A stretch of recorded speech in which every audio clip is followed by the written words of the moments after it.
በስመ አብ ወወልድ ወመንፈስ ቅዱስ አሐዱ አምላክ አሜን። እንደ አምላክ በሚሆን በአብ በወልድ በመንፈስ ቅዱስ ስም አምነን የጌታችንና የአምላካችን የመድኃኒታችን የኢየሱስ ክርስቶስ ሰማዕቱ የሆነ የቅዱስ መርቆሬዎስን ገድል ማንበብ እንጀምራለን። ጸሎቱና በረከቱ በአገራችን በኢትዮጵያ በሕዝበ ክርስቲያኑ ሁሉ ላይ ለዘላለሙ አድሮ ይኑር አሜን። ለዛሬው ካለፈው ከምዕራፍ 3 ካቋረጥንበት እንቀጥላለን። ያን ጊዜም ንጉሡ በቁጣ ተሞላ። ለዘላለሙ የማያልፍና የማይጠፋ ስልጣን እንዳለህ በፊቴ እንደዚህ ትላለህን አለው። ደፈርከኝም አለው። ልብሱን አውልቀው 4 ቋሚ እንጨቶች አዘጋጅተው ከምድር 1 ክንድ ከፍ አድርገው እንዲተክሉትም በዱላም እንዲመቱ ታዘዘ። እንዳዘዛቸውም አደረጉ። ደሙ በምድር ላይ እንደ ውሃ ፈሰሰ። መርቆሬዎስ ሆይ የምትመካበት ኃይልህና ብርታትህ የት አለ? አሁን ደካማ ሆንክን አለው። መርቆሬዎስ ሰማዕትም ደስ አለው። ወደ እውነት አምላክም ጸለየ። በልቡም አምላኬ ኢየሱስ ክርስቶስ ሆይ በችግሬ ጊዜ ጠራሁ፣ ስማኝ፣ እርዳኝም፣ አድነኝም፣ በአንተ ታምኛለሁና እኔም ባሪያህ ነኝና የእውነት አምላክ ጌታ ኢየሱስ ክርስቶስ ሆይ አንተ ብቻ አምላክ ነህ አለ። ንጉሥ ስጋውን በተሳለ ሰይፍ ይቆርጡ ዘንድና ሳይሞት በእሳት ያቃጥሉትም ዘንድ አዘዘ። እንደታዘዙትም ባደረጉበት ጊዜ በቅዱስ መርቆሬዎስ ስጋ ሰውነት ከሚፈሰው ደም ብዛት የተነሳም እሳቱ ጠፋ። ይህን ከባድ ስቃይ በታገሰ ጊዜም ንጉሥ ፈጥኖ እንዳይሞት ፈለገ። ነገር ግን ከታሰረበት ፈተው ወደ ወህኒ ቤት ያገዙትም ዘንድ ትእዛዝ እስከሚያስተላልፍ ድረስ ስልጣኑን ተጠቅሞ ከፍተኛ በደልን አደረሰበት። ፈጽሞ ወደሚያስፈራ ጨለማ ቦታም ወሰዱት። ለሞት ደረሰ። ወታደሮቹ ወዲያው የሚሞት መሰላቸው። በዚህች ሌሊት የእግዚአብሔር መልአክም ታየው። ለሃይማኖትህ የተጋደልክ የጸና ሰማዕት ሆይ ሰላምታ ላንተ ይገባል። በእግዚአብሔር አምላክህ ኃይልም ጽና አለውና መላ ሰውነቱን በእጁ ዳሰሰው። ቁስሉንም አዳነው። ምንም እንዳልነበረበትም ሕያው አድርጎ አስነሳውና ተነስቶ እግዚአብሔርን አመሰገነ። ከዚህ በኋላ መልአኩ ከእርሱ ተሰወረ። በሚቀጥለውም ቀን ንጉሥ መርቆሬዎስን ያመጡት ዘንድ አዘዘ። ከደረሰ በኋላም ንጉሥ ትናንት ሊወስዱ ከፊታችን ተሸክመው ሳለ ለሞት ደርሰህ ነበር። ዛሬ ግን በእግርህ እየሄድህ እንዴት መጣህ? በሰውነትህ ውስጥ ቁስልና ሕመም የለምን? አለው። ጀርባውንም ያዩ ዘንድ ጭፍሮቹን አዘዘ። ካዩ በኋላም ሁለመናው ሕያው እንደሆነንና ያገኙት የግርፋት ምልክትም እንደሌለ በንጉሡ ስልጣን ማልን አሉ። ንጉሡም ዛሬ ንገሩኝ፣ ያዳነው ክርስቶስ ነውን? ወይስ ወደ ጠንቋይና ወደ ሐኪም ቤት ወሰዳችሁት? አላቸው። ጠንቋይ እንዳላዳነው ወደ እርሱም የገባ እንደሌለ በታመኑ አምላኮቻችንና እኛን በሚገዛን ስልጣንህ እንምላለን።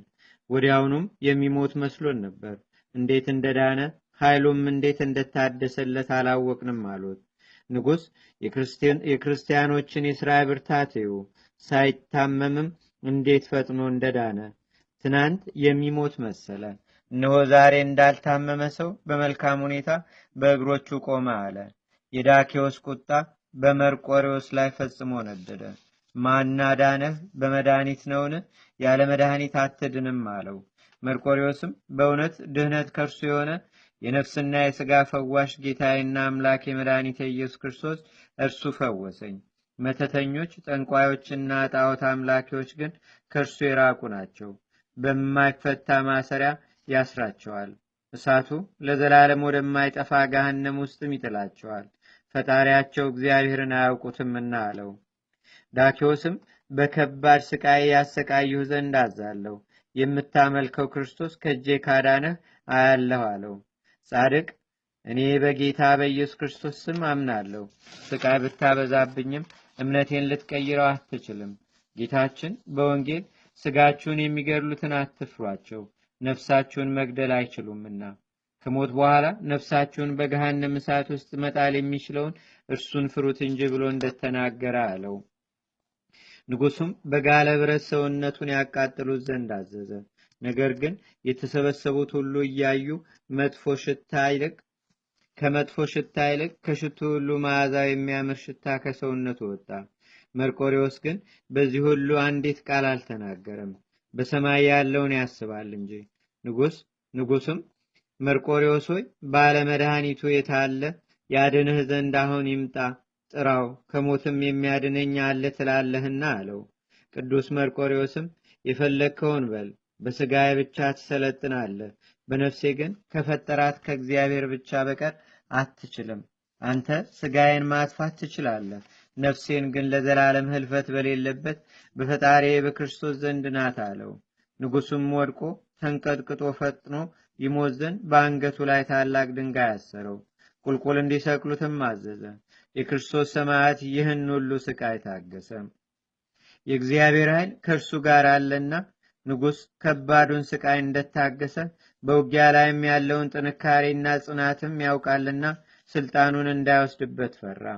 ከፍርሃቱም የተነሳ ፈጥኖ ይገድለው ዘንድ ፈለገ። ከአንገቱ ላይ ድንጋዩን አስወግደው አፉን አስረው ከከርከሮና ከበሬ ቆዳ በአራት እጥፍ በተገመደ የጠፈር ጅራፍ ይገርፉትና ይደበድቡትም ዘንድ አዘዘ። ደሙ በምድር ላይ ፈሶ እስኪሞላ ድረስም እንዳዘዛቸው አደረጉበት። እርሱ ግን በእግዚአብሔር ስላመነ እንደ ጠንካራ ድንጋይ ቻይ ሆነ፣ ስቃዩንም አልፈራም። ወደ እግዚአብሔርም እየጸለየ ስቃዩን ተቋቋመው። ሁሉን የያዝክ ጌታዬና አምላኬ መድኃኒቴ ኢየሱስ ክርስቶስ ሆይ ስለ ቅዱስ ስምህ ጠላቶቼ ያሰቃዩኝ ዘንድ ዝግጁ ያደረግከኝ ፈጽሜ ያመሰግናለሁ አለ። ንጉሥ የሃይማኖቱን ጽናት አይቶ ሊመልሰው ባለመቻሉም ጊዜው እንዳይረዝምበት በጽናቱም መንግስቱን እንዳይቀማው ፈርቶ አንገቱን በሰይፍ እንዲቆርጡ ታዘዘ። እንዲህ ሲልም ጻፈ። መርቆሬዎስ የተከበሩ አምላኮቻችንን ሰደበ፣ ትእዛዛችንንም አቃለለ፣ የተከበረ መጽሐፋችንንም አልተቀበለም። ስለዚህ በእርሱ መንገድ የሚሄደውን ሁሉ ታላቅ ቅጣት ይጠብቀው ዘንድ ቂሳሪያ ወስደው አንገቱን በሰይፍ ቆርጠው ይግደሉት ሲል አዘዘ። የታዘዙትም በብረት ዱላ ከመደብደቡና ከግርፋቱ ብዛት የተነሳ ስለደከመ በሰረገላ ጭነው ወደ ቂሳሪያ ወሰዱት። በመንግስት ትእዛዝ ወደ መገደያው ቦታ ሲወስዱትም በእግሩ መንቀሳቀስ አልቻለም። ከዚያ ካደረሱት በኋላ ገዳዮች ወደ ቂሳሪያ ሄዱ። በምሽትም ደርሰው በዚያ አደሩ። በመንፈቀ ሌሊትም ራሱ ጌታችንና አምላካችን መድኃኒታችን ኢየሱስ ክርስቶስ ታየው። አገልጋይ ወዳጅ መርቆሬዎስ ሆይ በዚህ ወደ መንግሥተ ሰማያት ና፣ ታርፋለህ።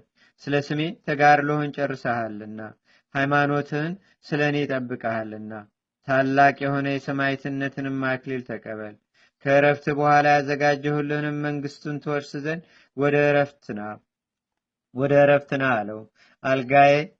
አገልጋይ መርቆሬዎስ ሆይ እውነት እልሃለሁ፣ ቤትህን ሹመትህንና በዚህ ዓለም ያለህን ሁሉ እንደተው ተድላና ደስታን ክብርንና ሹመትንም ገንዘብ ሁሉ ትተህ እንደፈለግከኝ ወደ እኔ መጥተህ ስጋህን ስለ ስሜ ለሕማምና ለስቃይ እንደሰጠህ እነሆ ዋጋ ከፍልሃለሁ። ስምህ በዓለም ሁሉ የታወቀ ይሆን። በስምህ ብዙ ተአምር ይደረጋል። ሁልጊዜ ስምህን ለሚጠሩ በንጹሕ ልብም ሆነው በጸሎትህ ለሚታመኑ ሁሉ ከእረፍት በኋላ በእውነት ያለ ሐሰት ለዘላለም ዋጋቸውን እከፍላቸዋለሁ። ቅዱስ ሚካኤልም ቤተ ክርስቲያንህን ለዘላለም የሚያገለግል ይሁን። ቤተ ክርስቲያንህን ዘወትር ለሚያገለግል ወደ ማኅበረ በኩር አቀርበዋለሁ። ልጁን በስምህ ለሚሰይም ከክፉ ሁሉ ጠብቀዋለሁ። የገድልህን መጽሐፍና ስምህን ለሚጽፍ በሕይወት መጽሐፍ ስሙን እጽፈዋለሁ። መንግሥተ ሰማያትንም ለዘላለም አወርሰዋለሁ አለው። ቅዱስ መርቆሬዎስም ይህን ከእግዚአብሔር ዘንድ ከሰማ በኋላ ነቃ፣ ደስም አለው። የታዘዙትንም እንደታዘዛችሁ ፈጥናችሁ አድርጉ። እኔ ዓለምን የፈጠረውን እግዚአብሔርን ወደ እርሱ ይጠራችሁ ዘንድ ሐሳባቸውን ከእርሱ ጋር ካደረጉ ቅዱሳን ቦታ ያገባችሁ ዘንድ ችግራችሁንም ያቀልላችሁ ዘንድ እለምነዋለሁ አላቸው። ከዚህ በኋላ ራሱን አዘነበለና አንገቱን ቆረጡት። ኅዳር 25 ቀንም ሰማዕትነትን ተቀበለ። ንጽሕት ነፍሱም በታላቅ ደስታ ወደ ሰማይ አረገች።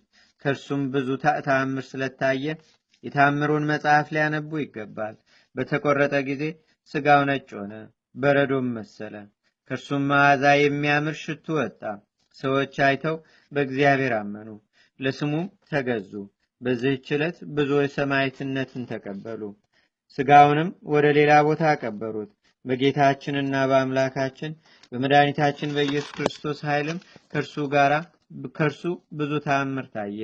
ከይቅር ባይ አባቱ ጋር ማህያዊ ከሚሆን ከመንፈስ ቅዱስም ጋር ለእርሱ ምስጋና ስልጣንና ኃይል ዛሬም ዘወትርም ለዘላለሙ ይገባል። አሜን አሜን አሜን። ይህን መጽሐፍ ለጻፈ፣ ላጻፈ፣ ላነበበ፣ ለተረጎመም ቃሎቹንም ለሰማ የሰማዕቱን የመርቆሬዎስን መታሰቢያም ላደረገ እግዚአብሔር በመንግሥተ ሰማያት ለዘላለሙ በአንድነት ይማረን፣ ለዘላለሙ አሜን ይሁን ይደረግልን። የሰማዕቱ የቅዱስ መርቆሬዎስ ረድኤትና በረከት በአገራችን በኢትዮጵያ በሕዝበ ክርስቲያኑ ሁሉ ላይ ለዘላለሙ አድሮ ይኑር፣ አሜን። አቤቱ ጌታችንና አምላካችን መድኃኒታችን ኢየሱስ ክርስቶስ ሆይ ከብልጽግናቸው ብዛት የተነሳ ብዙ መባ ካገቡት ይልቅ የድሃይቱን አነስተኛ መባ እንደተቀበል ለሁልጊዜም የሚያገለግሉ አእላፍ መላእክትን እያሳሰብን በችግራችን ጊዜ የምናቀርብልህን ምስጋና ተቀበል። ቅዱሳን ነቢያት፣ የወንጌል ሰባኪያን ሐዋርያት፣ ሰማዕታትና ጻድቃን፣ ትጉሃን መላእክትና ፍጹማን ደናግል እንዲሁም ደጋጎች መነኮሳት ሆይ ልጅ አዋቂ ሳይለይ የምንሰበሰብባትን ይህችን የጉባኤ ቦታ ባርኩ። ይህን መጽሐፍ ወረቀቱን አዘጋጅቶ ብራና ደምጾ ብዕር ቀርጾ የጻፈውንና ያጻፈውን ወይም በማኅተም ያሳተመውን ከግዕዝ ወደ አማርኛም የተረጎመውን ቃለ ንባቡንም በእርጋታ መንፈስና በተመስጦ ሕሊና የሰማውን ያደመጠውንም በደለኛና ሁሉን በአማላጅነቷ የምታስምር በጌታችንና በአምላካችን በመድኃኒታችን በኢየሱስ ክርስቶስ እናቱ በእመቤታችን በቅድስተ ቅዱሳን በድንግል ማርያም ጸሎት ጌታችንና አምላካችን መድኃኒታችን ኢየሱስ ክርስቶስ አገራችንን ኢትዮጵያን ሕዝበ ክርስቲያንን ሁሉ በቸርነቱ ይጠብቀን ለዘላለሙ አሜን። አቡነ ዘበሰማያት